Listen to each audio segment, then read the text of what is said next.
VCY America presents Crosstalk, a nationwide call-in program discussing issues that have an effect on our families, our communities, our churches, our nation, and our world. Crosstalk, an opportunity for you to voice your concerns for biblical principles. And now live by satellite and around the world on the internet at vcyamerica.org. Here is today's Crosstalk. Well, thank you, Mr. Morris. Good to have you with us today. And this being Friday, coming down to the end of the week, we have stacks of things that come into our computers here. I think I fight about 100 emails a day. I know that Jim Schneider does the same. We have stories and information coming from very reliable sources in many quarters of our country. And I realize on Friday sometimes the program may seem fragmented, but we are going to give you the information and give you something to watch, something to pray about for our country as well. But as you see, strange and interesting things happening across our country. Well, first of all, WorldNet Daily provides a lot of good stuff for us. And Joe Farah, their president and founder, is a good friend, a fine Christian man, and is deeply concerned about some of the things happening on college campuses. And Drew Zahn, who's been here in this building, and we had the honor of him covering, in fact, the VCY ministry in his story on WorldNet Daily.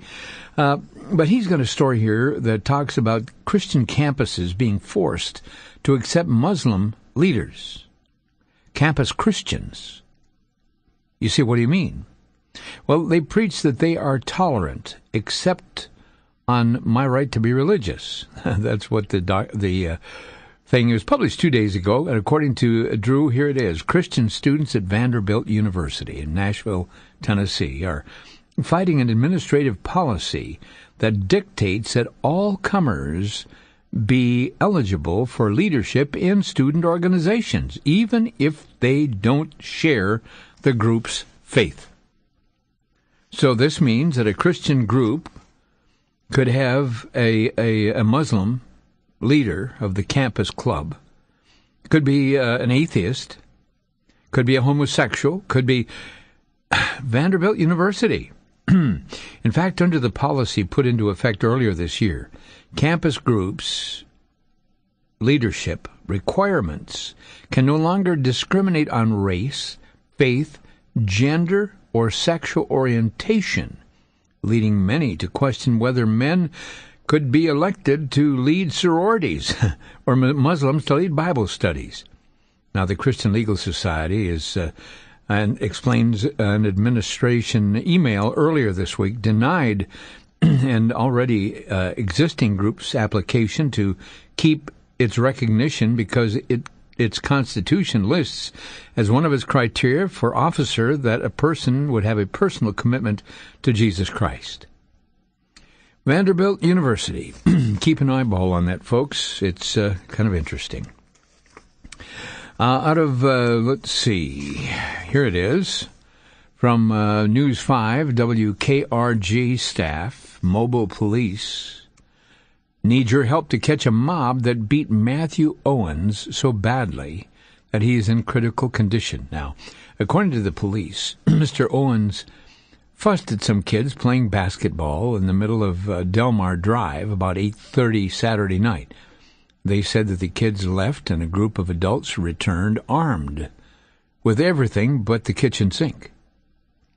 The police told News 5 that the suspects used chairs, pipes, and paint cans to beat Mr. Owens. Now, these are kids that went off, miffed, told the adults, and the adults come now to settle the score. Mr. Owens' sister, Ashley Parker, saw the attack. She said it was the scariest thing I've ever witnessed. Parker saw 20 people, all African Americans, attacking her brother on the front porch of his own home, using brass knuckles, paint cans, and anything they could get their hands on. Police will only say it was multiple people involved. While Parker says what happened next could only make the fallout from the brutal beating even worse. As the attackers walked away, leaving Owen bleeding on the ground, Parker said one of them said, "Now that's justice for Trayvon Martin, the young man that was shot and killed February 26th by a neighborhood watch captain, George Zimmerman, in Sanford, Florida. Now, is that the way we settle the score? Is that the way issues are happen? Just because the kids got cross about a man who was concerned about them playing in the middle of the street, and here come 20 adults and beat him nigh close to death. He's in critical condition. Let's change topics. Let's go to Lynchburg, Virginia, the campus of Liberty University. And the students at Liberty University, the picture here showing them bowed during the commencement in 2007. But what's happened, the new speaker for the 2012 graduation at Liberty University, listen carefully. Liberty University students and alumni are accusing the Christian school of violating its own teachers by asking Republican presidential candidate Mitt Romney, a member of the Church of Jesus Christ of Latter-day Saints, whose adherents are called Mormons, to deliver its 2012 commencement address. By Friday morning, more than 700 students or their comments had been posted on the school's Facebook page about the Thursday announcement. A majority of them decidedly against Chancellor Jerry Falwell Jr.'s invitation, citing that the school had taught them that Mormonism isn't a part of the Christian faith. I can't support Romney, and I am happy. I decided not to walk in the commencement this year, wrote Josh Bergman. Here's a graduate, but he will not walk in the commencement because of this strange and bizarre decision. Now, Liberty University should have gotten a Christian to speak, not someone who practices a cult. Shame on you, Liberty University. Well, Janet Leffler, a 53-year-old freshman at Liberty, expressed her anger at the decision when contacted by a national news service. She also sent a copy of the page of the freshman textbook, the Popular Encyclopedia of Apologetics, which includes the passage, Mormon doctrine stands in stark contrast to Jewish and Christian monotheism, which teaches there is only one true God and any other God is a false God. Liberty University. Some of you may have contact. Some of you may be listening in Liberty University. But what's the answer to this, folks? And America, what do you think? We're going to move on further. Here is an interesting story from LifeSite News. A young man, well, here it is. Leicester, England. I hope I'm saying that right, Robert. Leicester, England, April 25th, 2012. According to the Daily Mail newspaper, a young British man owes his life to an insistent father who would not allow his son's organs to be removed from his body, despite assurances from 4 doctors that his son could not recover from the wounds that he had suffered in a recent car accident. The Mail reports that Stephen Thorpe, then 17 years of age, was placed in a medically induced coma following a multi-car pileup that had already taken the life of his friend Matthew, who was driving the vehicle. And although a team of 4 physicians insisted his son was brain dead following the wreck, Thorpe's father enlisted the help of a general practitioner and a neurologist who demonstrated his son still had brainwave activity. The doctors agreed to bring him out of the coma, and 5 weeks later Thorpe left the hospital having almost complete recovery. Today, the 21-year-old with brain damage is studying accounting at a local university. My impression is maybe that those at the hospital weren't very happy that my father wanted a second opinion, he told the Mail. Well, it's interesting, folks, and we're very thankful for organ transplants and donation.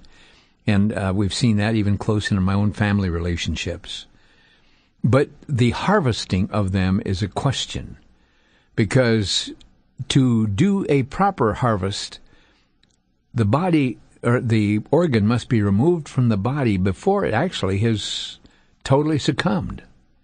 And the determination as to whether or not the person is brain dead, completely brain dead, or temporarily there's a lull in response, undeterminable. Because of a dad's insistence, he wanted a second opinion, and it wasn't from 4 experts. It was from a general practitioner. And today his son, 21 years old, an accountant, study at the university. Interesting story. I don't know what your reactions are, but among these and other stories, we'll have a chance to talk about them. Write them down so you remember some of the things we've discussed. By the way, according to Joel Osteen, who they claim is the pastor of the largest church in the United States, that Mr. Romney is a Christian who is a Mormon. And also Mr. Obama is a Christian. So says Joel Osteen. Now, the popular megachurch pastor from Houston appeared on television on CNN's The Situation Room with Wolf Blitzer and said that he considered both presumed GOP presidential nominee Mitt Romney and a Mormon, the president Obama, to be Christians. Osteen, when asked about Romney's faith, said the former Massachusetts governor is indeed a Christian, which is a similar statement to the one he made in January. And it's interesting, when I hear Mitt Romney say, this is his quote, when I hear him say that he believes that Jesus is the Son of God, that he is the Christ, raised from the dead, and that he is his Savior, that's good enough for me, says Osteen. Now, the Texas pastor did say that the Mormon faith was not traditional Christianity, but that Mormonism still falls under the umbrella of Christian tenets. Mormonism is a little different, but I see them as brothers in Christ, said Osteen.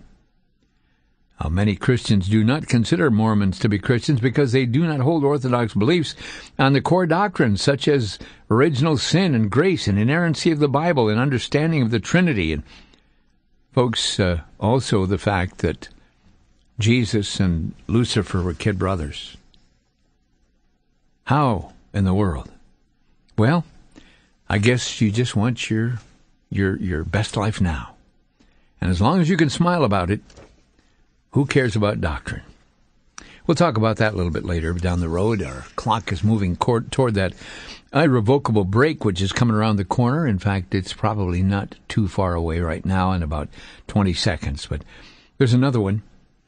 EEOC, that's the Equal Employment Opportunity Commission, has saying that transgenders are protected from workplace discrimination. Yeah, workplace. They are protected. I mean, if you decide to come to work, Matthew, I'm looking through the window at you, and you got a beard.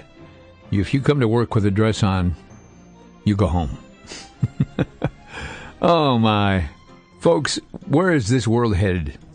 I know Matthew would never do that, and he, along with me, feel the same way about this kind of strange stuff that's being perpetrated upon our country. What other concessions are allowable soon in the workplace? We'll be right back.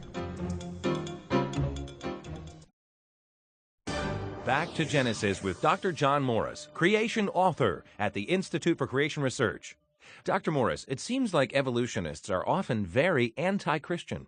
Why is that? Chris, to ask why is different in each case, but many evolutionists come from Christian homes and know the Bible but have rejected it for personal reasons. Well-known evolutionist Richard Dawkins hates Christianity so much that he even suggests that if governments would stop giving tax breaks to churches, that money could have been used to develop an early warning system before the great tsunami of 2004. Now, Christians grieve over the great loss of life, but why should an evolutionist grieve? Evolution is run by survival of the fittest, where the strong survive and the weak perish. Indeed, death is good to an evolutionist. Why should he blame Christians for this death? Chris, the only answer is that evolution is a religion. It's the anti-Christian religion. How much better to go back to Genesis and get it right? Thanks for joining us for Back to Genesis.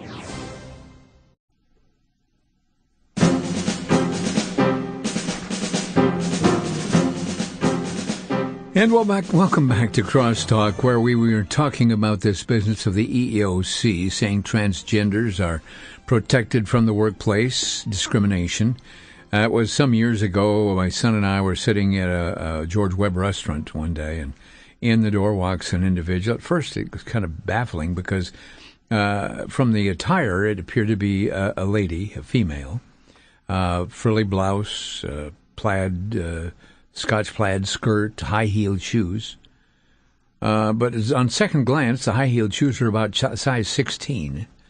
The man in the frilly frock, that's what it was, came in with showed at least a day's growth of beard, but dressed looking the part of a female. Now, if what the EEOC says is going to happen, can you imagine? We have a male teacher in the public school. And on Wednesday, he feels like a female, so he comes dressed in a frilly frock. Maybe he didn't want to shave that day, and he comes in high heels. Maybe Thursday, he feels like a man, and so goes home and comes back in jeans and whatever, or whatever they let you wear in public school anymore, which could be anything.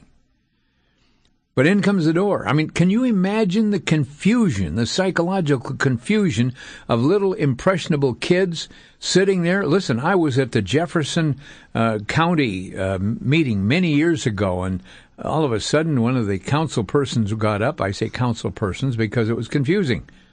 The appearance was a lovely lady, rather portly, with a page boy haircut and blue frilly frock, eyeshadow, lipstick, the whole bit. Until it opens its mouth. I say that not being rude, but I wasn't sure what the gender, and there came the deep guttural voice of a man in middle age. And there, this individual was pontificating about the needs of Jefferson County. Now, that was years ago. I don't know that they still have an individual like that. But this idea of equal, EEOC, the equal employment opportunity. Does it not matter? I mean, maybe you come to work and you've been in the pig pen and you reek but you say, that's my personality. I have a flavor and an aura, and I've been in the pig pen, and of course you like that. And you come to work and you're offending everybody you get within 10 feet of. Will they have discrimination on that? Pardon me, but as I say too often, who's running the asylum? Okay, another story. Our president quietly seeking to cede U.S. oceans, moving over to the United Nations law. Aaron Klein is a writer for the WorldNet Daily, and he is WorldNet Daily's senior staff reporter and Jerusalem bureau chief. He also hosts Aaron Klein Investigative Radio on New York's WABC Radio. And his latest book in the New York Times best-selling, The Manchurian President, Barack Obama, ties to communists, socialists, and other anti-American extremists. Well, he says that President Obama's ambitious plan for stepping up government regulation of the oceans includes an unreported effort to cede U.S. oceans to the United Nations-based international law. WorldNet Daily has just learned that. The plan was previously a pet project of Secretary of Defense Leon Panetta, whose ocean zoning scheme was partnered with a globalist group that also aimed to hand over the U.S. oceans to the United Nations governance. Need I say more? Does it concern you? Just thought I'd ask. Oh, we have a smiling picture here of our First Lady, Michelle Obama. The headlines, First Lady hails free contraception mandate, we made history, and she's smiling about it. First Lady Michelle Obama boasted at a campaign event in Omaha, Nebraska on Tuesday that we made history when the president's health care proposal was enacted and the administration issued a regulation mandating that insurance companies provide women with free contraceptives. 2 years ago, we made history, she says, together by finally passing health reform. And because we passed that law, insurance companies now have to cover basic preventive care, things like prenatal care, mammograms, contraception at no extra cost. The Department of Health and Human Services finalized the Preventive Services Regulation in January, and it will take effect for most employers on August 1. You got it. That's what's happening in our world today.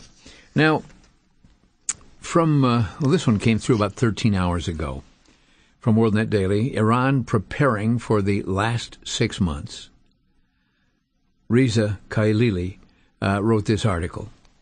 Despite the recent declaration by Iran that it does not want a nuclear bomb, the statements by regime officials that they are willing to negotiate over the nuclear issue, indications from within Iran signal massive preparation for an all-out war as part of its destiny.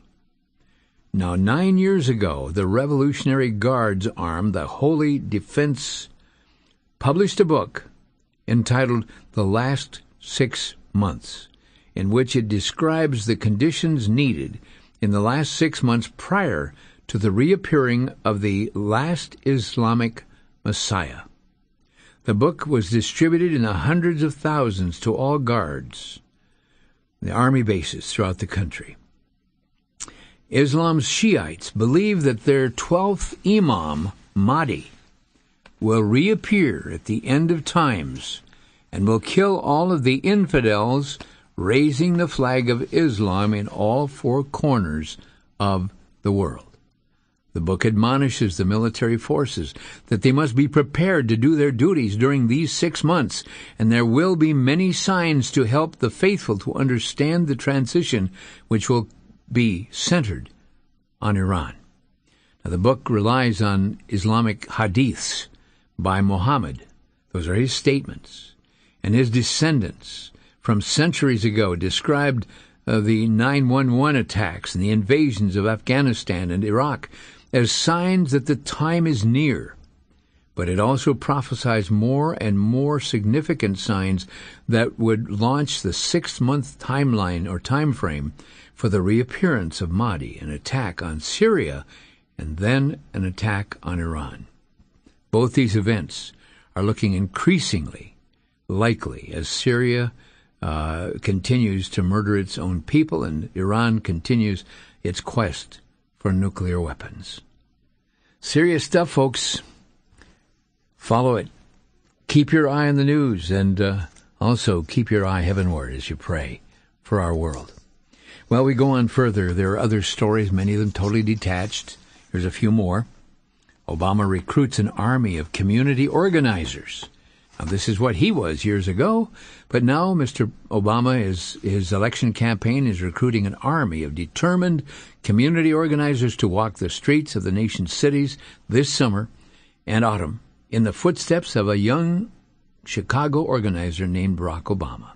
Recruits would gather other volunteers, register new voters, run phone banks and campaign events, and knock on millions of doors to track voters' preferences and encourage supporters of the president's reelection. Now, the stories, of course, let's read this. In a recent plea sent to millions of existing Obama supporters, Michelle Obama says, "I'm writing because Barack needs you out there this summer." She warns that there will be difficult days as they fight for progress and help more people make their voices heard. The First Lady says it's an amazing experience, one that could change your life while shaping this country for decades to come. Is that prophetic in more than one way? Well, interesting stuff. Here's another one. Did you know that according to Baptist Press, Washington, state of Washington, no, is that Washington, D.C., I guess it is, perhaps trying to send a message to gay activists who want him to do more. President Obama's re-election website has posted a timeline of 40 specific accomplishments that his administration has made for the gay community. 40 things. A timeline that no doubt will be referenced by both his supporters and opponents in coming months. The rainbow-colored timeline begins June 2009, when he ordered the federal government to extend some benefits to partners of gay federal employees, and ends in March of this year, when he announced his opposition to North Carolina constitutional amendment that would define marriage as between one man and one woman. Watch the horizon, folks. Watch the horizon. Oh, here's a couple more stories. I think you'll like this one. Of course, there is. Some have joked about a president having a new atrocities czar. I mean, this is in charge of atrocities. If things go wrong, this guy is in charge. Well, President Obama's national security advisor, Samantha Power, will head the new White House Atrocities Prevention Board, which is tasked with the formulating a response to war crimes, crimes against humanity, and mass atrocities. Power, this young lady, helped to found a global military doctrine called Responsibility to Protect that was also devised by several controversial characters, including a Palestinian legislator, Hanan Ashrawi, a staunch denier of the Holocaust, who long served as the deputy of the late Palestinian Liberation Organization, and leader Yasser Arafat. And here we have a czar, a new atrocity czar in charge of tragedy. How about that? Well, a jihadist, this is one of these holy war people, pleads guilty to attempted bombing near Wrigley Field. I mean, that's right here in town, or I should say in our country. This 24-year-old lone wolf terrorist, Samir Husson, pled guilty to one count each of attempting to use a weapon of mass destruction and attempted to use an explosive device, resolving charges that have been pending since he was arrested during the very early morning hours, September 19th of 2010. The purported bomb was actually an inert device that had been provided by undercover FBI agents who were investigating and monitoring his activities and his determination to commit acts of violence in Chicago for monetary gain and to cause local political instability. And as a result of the undercover counterterrorism operation, the FBI officials said that he had never posed an actual danger, but they found a man who was willing to pull the trigger on a bomb. Okay, that was Wrigley Field. That could have made some real excitement regarding the sacred grounds that so many people have as they worship at the golden calf of baseball. We're going to take a break in a few moments here, but as we do, we're going to be a few more items, then we're going to open the phone lines. Hope you write down the things that you want to talk about, because they are interesting indeed. And let's see, we are just about 20 seconds away, so we'll be right back. We've got some stories, interesting stories here coming from Disney World in June. Well, we'll find out what's going out there and what's happening that is causing people to stay clear of Disney World.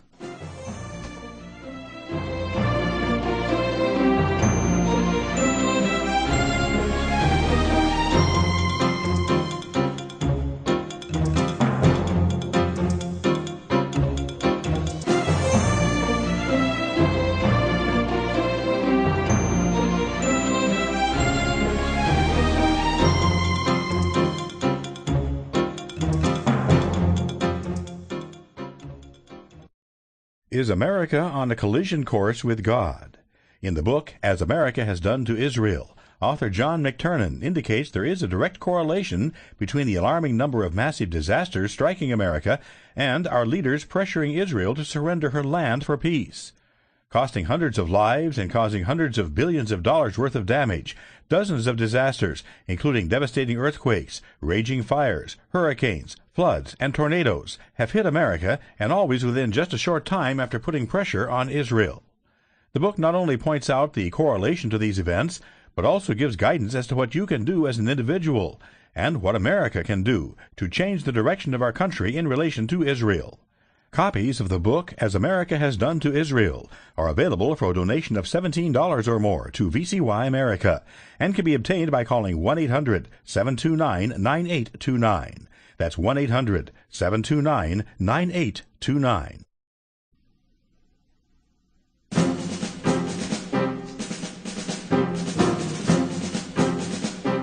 And welcome back to Crosstalk as we're kind of clearing the desk with all these news items that have collected here, and want to take a moment and just share some of these things with you. I mentioned Disney World. Well, here it is. What June brings to Disney World. David Caton of the Florida Family Association told One News Now that the first Saturday in June now, for several years, has been set aside at Disney facilities in Florida as the celebration of the homosexual, lesbian, transgender, and cross-dressing lifestyles. Traditionally, the first Saturday of every June has been designated as Gay Day at Disney. Now, interesting observations. It's primarily designated to impact the culture. The people at Gay Day are wearing a lot of shirts and some pretty explicit stuff, and some more tame stuff, he says, but the whole direction is to basically tell the world, and more particularly children who are in the park, who are a captured audience, that it's okay to be gay. Now, last year, the FAA hired a plane to fly over the area with a warning banner on Friday and Saturday, and in the process, the organization monitored the attendance. And the attendance in that park was the lowest we have ever seen, they said, Mr. Caton. We're estimating that somewhere between 50 and 60% reduction in people in Disney World. They said as few as 20 people were showing up for the big riverboat ride, and the riverboat holds 450 people, and they only had 20 in that boat. And they would bring in between 10 and 20 people. His team has estimated in several past years as many as 10,000 people entered the Magic Kingdom, only to promptly exit before 1 p.m. upon witnessing the homosexual patrons of Gay Day at Disney. And last year, the park reportedly gave out 3,000 free passes to disappointed families within the first few hours of the event. A calendar of events on the pro-homosexual website outlines the following, and they give the dates and the gay days and promoting it. And all of this, well, this is one time the big ship left almost empty. Well, there are a couple of other items here. Chaplain Klingenschmidt was on the air with us this past week. We call him Chaps. And according to what he has here, in order to alleviate complaints of some Muslims, Chaplain Klingenschmidt, who also fights to defend religious freedom, says Ohio prisons are forcing all inmates to adhere to a strict Islamic diet. It's called halal food. It's like in the Jewish culture, it's called kosher. Only certain things are permissible. Well, they are forcing everybody in the prison because it's less trouble to do it that way. And so they're forcing all the inmates to adhere to a strict Islamic diet. A federal judge recently threw out prisoner James Rivers' lawsuit against the Ohio prison director, Gary Moore, his decision to ban pork from kitchens in all the prisons under the control of the Ohio Department of Rehabilitation and Correction. And Mr. Moore's solution when the Muslim threatened a lawsuit demanding that they be served halal meals. So no more pork and beans for the prisoners because Islam says so. Well, it's interesting. Former Navy chaplain Klingenschmidt, who runs the Pray in Jesus' Name project, reports that Judge S.J. Gwynn ruled that the prison's no-pork diet does not violate the Constitution, but he points out that Christian inmates have no dietary rights. Did you hear that? Points out that Christian inmates have no dietary rights. This is another example of the Islamification of America. It's establishing Islam as a state religion of the prison system. And Klingenschmidt contends that the judge's reasoning in this, he said, as long as all of the prisoners are forced to eat the same food, then there's no discrimination taking place In other words, he enforces Muslim, or would we say Sharia law, equally. Then there's no establishment of religion. I think that's wrong, he said, and I pray that it's overturned on appeal. Well, is Islam making its roads into the culture? You be the judge. Another interesting observation, did you know that less than 50% of U.S. households today are being led by married couples? Less than 50%? Where do we get this stuff? The Census Bureau. Less than 50% of our houses are headed by married couples. You remember the big mess in New York? The Occupy people that wanted to shut down Wall Street?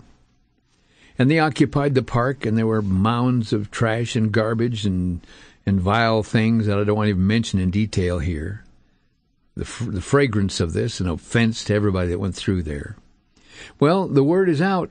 I just got the memo here published 3 days ago. It says here, Aaron Klein writes again, Occupy Wall Street is threatening to shut down New York City as a part of the May Day protest that includes plans to block the Manhattan-bound bridges and tunnels. You heard it. As WorldNet Daily reported today, the move comes to Occupy has partnered with an anarchy movement to deploy joint chaotic actions aimed at protesting capitalism. The bridge and tunnel plot is openly announced on Occupy's official website. On May 1st, not too far away, folks, autonomous direct action groups within Occupy that will occupy Wall Street as a part of their global mobilization for a general strike and economic non-compliance will block one more of the Manhattan-bound bridges or tunnels to protest the shameful opulence of the 1%. Occupy. Well, I think I've got more, but one last thing.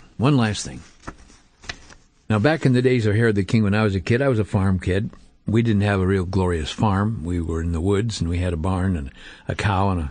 But my Uncle Harry had lots of cows, and he had tractors and neat things. And even as I became 12 and we moved to southern Minnesota, as a kid, 12 or 13, I was driving tractor during the threshing days. Enjoyed it. Little Model M John Deere. We called it the Poppin' John. But you know something? Now the government's coming in, and they want to dictate what your kids can do on the farm. They consider you as parents as incapable of judging hazards. Now, you may have been a farmer for umpteen years, but you're certainly not capable of seeing something that could be hazardous. I mean, goodness, I remember putting a pitchfork through my foot. I had to put the other foot on top of the toe and pull it back out real quick. I was so shocked. But it was an accident. And as a kid, yeah, you make those mistakes. You might step on a nail and you go get a tetanus shot. I didn't even go to the doctor after that went through, and Mom put my foot in the bottom of an old pressure cooker and poured in hot water and Lysol and kind of soaked my foot for 2 or 3 days, and I survived. But the idea today that if you're not 16, that you can't do certain things around the farm, and the roar of anger and concern that's coming up from farm communities all over the United States as to what in the world these politicians can't even handle a budget, and now they're trying to tell you how to run your life and your farm. Lines are open right now. Our telephone line is 800-733-9829. If you'd like to talk about things, the lines are open. 800-733-9829. Some of the things we've talked about today may ring your bell, but these are things we need to really be concerned about. Where are we headed as a world, as a country? And what's going to happen in November? What about this thing at Liberty University and bringing a man who's an avowed Mormon, a high-ranking Mormon, to speak at the commencement of Jerry Falwell's university? I mean, I've got friends who've gone there, and Matt Staver is connected with the Liberty Law School, which is an off swing of Liberty University. And now Jerry Jr. is bringing in, I mean, I've met Jerry Jr. I'm acquainted with him quite well. But here he is inviting a Mormon to speak at the commencement of the graduation of people who are seeking to honor God and go out and... But then comes the question, which God? Could it be the God on somebody's planet, where someday you'll inhabit and have your own planet and have your own planetary family? And you know the story. Well, our lines are jammed, and right now we're going to go to Rick in Georgia. And Rick, I'm going to quit ranting here and let you talk. Hi, Rick. Hello, Rick. How you doing, Vic? Fine, sir. Yeah, my comments about Obama. I'd like to challenge all the listeners to go to YouTube and pull up Obama mocks the Bible. This is coming out of his own mouth. And Obama's communist ties. He blasphemes, and I just like for everyone to see that. Where is it? Where is it on the YouTube? What's the title again? Yes, sir. YouTube. What is the line on YouTube? You just go to YouTube and put in Obama mocks the Bible and Obama's communist ties. It'll pull up the video of him saying this. Thank you very much. Thanks, Rick, for calling. We're going to go to Sioux City, Iowa. Talk to Jameson. Jameson, you're on the air. Hi. I just heard you talking about Ohio and how they want all the prisoners to eat halal food. Yeah. That's unbelievable. But it's happening. Yeah, and, I studied Islam for 2 years, and I'll tell you, they want to take over the world. Sir, let me just add this to your frustration. If you go to some of the major fast food restaurants and look at the fine print, you're going to find out that what they are doing, they are also offering halal food. Blessed Allah Akbar. Oh my. So I, as a monk of the Church of England, am going to be obligated to eat halal food, whether I want to or not. I just, we live in a country that is, 86% Christian, and yet we're having to submit to Sharia law about what we eat. Jameson, one of the things I think is causing it, just my hunch, but these people who are bending so much to everything Islam demands. These people have come in it's not in a passive way. They've walked in the door and say, I want foot washing equipment in Minneapolis airport so we can pray. And I want this, and I want that, and I want this. And I think that the culture is afraid. I think they're absolutely scared to death, and terror has been one of the tools that's winning them their acceptance. And, I don't actually blame the Muslims. I blame the United States for allowing it. I don't actually blame the Muslims. They're just getting, they're getting what they want. I blame our country for permitting it. Jameson, thanks. You are from England. Well, I'm from the United States, but I was educated by Englishmen. I see, okay. So I think of myself as an Englishman. Okay. And it's happening in England, too. It's much worse in England, actually. Well, we have a listener in England. He may be listening right now, Robert, and we call him our British correspondent, and he feeds me emails every week. Yeah.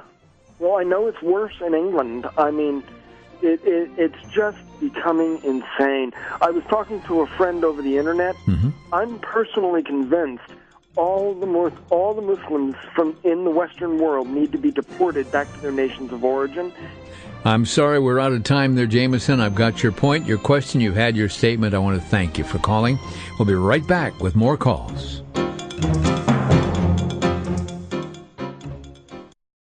For the Worldview Weekend Minute, I'm Brandon House. Our website's worldviewweekend.com, continuing on our list of 20 characteristics of false teachers embraced by the false church. Number 5, false teachers are arrogant and self-righteous. That's one of the characteristics. We see that right in 2 Timothy 3, 2-5. It says this, but know this, that in the last days perilous times will come, for men will be lovers of themselves. Well, that's the highest form of arrogance, is it not? Lovers of money, boasters, well, that's arrogance.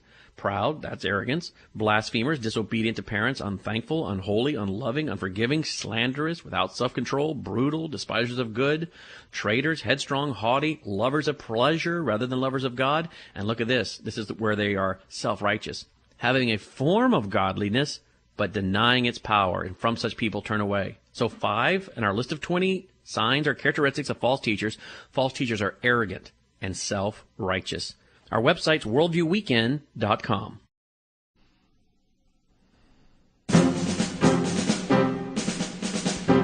And welcome back to Crosstalk, where the Lions are jamming here, and we'll take your calls at 800-733-9829 as you call in. We got a vacant line right now, so if you call quickly, you'll get in. We're going to go to Viroqua, Wisconsin, and talk to, this is Manny in Milwaukee, Wisconsin. Manny, how are you? Hey, I'm doing good, Vic. Thanks for your program. I think you have a wonderful program, and I wanted to call this afternoon because I wanted to make a comment based on what you had mentioned earlier. I kind of find it disturbing with cross-dressing in public schools. I go to a local college in the Milwaukee area, and there's one of the professors there. And the funniest thing is, because this is a big, buff guy, and he comes in with his Goldilocks and trying to walk in high heels. It's actually kind of hilarious because this guy looks like he's going to fall over. But it's just, it's these intellectuals can justify their behavior, and obviously we know that that's not the way it should be. But you had mentioned that, children would be shocked at seeing this happen, and I was going to say I'm a grown man, and it actually threw me off. It knocks you for a loop. When I was in Jefferson County and saw that, my head was spinning for the rest of the day. Couldn't believe what I'd seen. But you know something, Manny, the issue is going to go to this point. If you no longer feel like an opposite gender, you may feel like an elephant, or you may feel like, what I'm saying, whatever you feel like you are. But now let's say that I was a teacher in school, and this day I just felt like I was a court jester, and I came dressed like a clown. Or let's say a judge, a municipal county judge. I mean, they're required to wear their regal robes of black as they come in and sit down and all rise, and that thing. But imagine if a judge says, well, I don't feel like a judge today, I feel like a clown, and comes in and sits behind the bar of justice. If you feel like a clown, you are a clown, But that's pushing the envelope. I know. That's kind of where everything is heading, unfortunately. Thank you, Manny. Appreciate your call so much. Got to move along here. Viroqua, Wisconsin. Steve, I'm sorry we got you delayed there. Go ahead. Hello, Steve. Yes. You're on the air. Love your show, Vic. Thank you. Say, I heard you talk about all the marriages less than 50% from the U.S. Census Bureau there. Yeah. That part of that information is not to be let out. When they give you that form, they say this will not be revealed. Oh, that's right. Everything is private and confidential. Remember that. Yeah, well, I hope you take up that topic again. I was one of the guys that got that long form. Oh, yeah. Well, I got chewed out that day by a census worker, if you recall. Well, another thing about them census workers, they sent me 2 of them out here at 2 different times trying to get me to do that form. And I told each one of them I was not going to give that information out. Mm-hmm.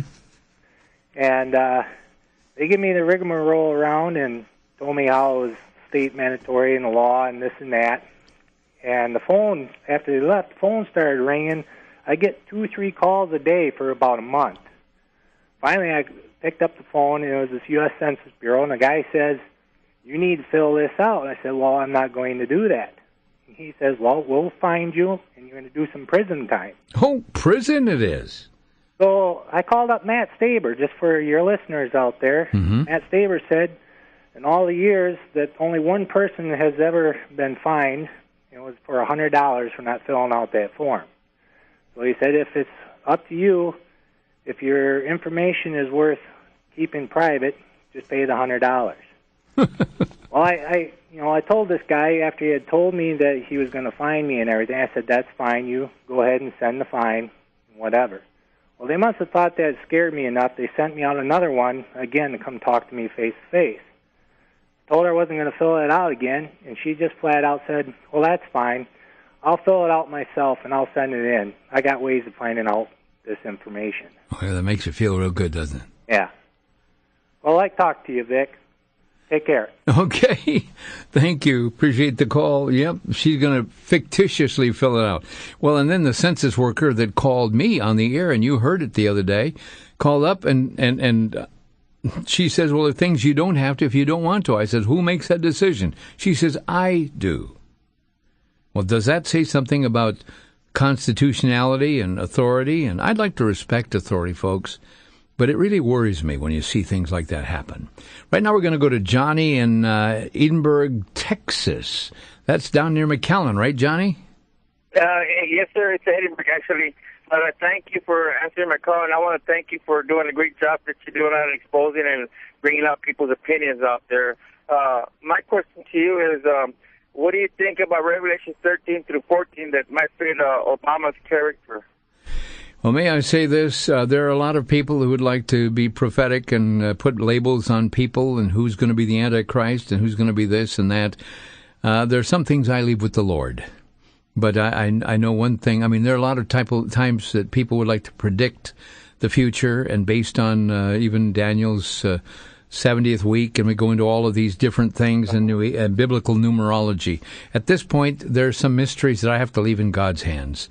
But all I know is that He has got the helm, and He is with us through the thick and the thin. And yes, I believe that, on Jesus Christ, the Holy Father, and I believe our gift is the Holy Spirit, and that's what we should look up to. Mm-hmm. But I was just saying about Obama due to the fact that he said he claims that he's a Christian, but yet he gives all these gays and lesbians rights. And I was thinking about the Bible where it's a double-edged sword. Well, let me say this, that the issue there, according to Islamic law, you can lie. You can say untruthful things if it advances the cause of Islam. So you can be an Islamic and call yourself a Christian and be totally fine as far as Islam is concerned. So I'm not here to go beyond that, but that's exactly the truth. And I thank you, Johnny, for calling from down in Texas. Appreciate it. Let's go next to our anonymous friend in Wisconsin. You're on the air. Yes, I think that when it comes to the brain, there's a lot of things yet that doctors don't really know. And I think that if we had to go through the many cases, like in nursing homes or even hospitals. Well, you're talking about the harvesting of body parts. How these doctors just decided that this person was brain dead, and he wasn't. Well, those are serious things. Yes, and I'm seeing that this happens in different ways. I want to thank you so much, my friend, but we are out of time, and I want to thank all of you for joining us on a very vigorous weekend discussion. Have a blessed weekend, and be in the house of God, and look forward to seeing you next Monday. Have a great day.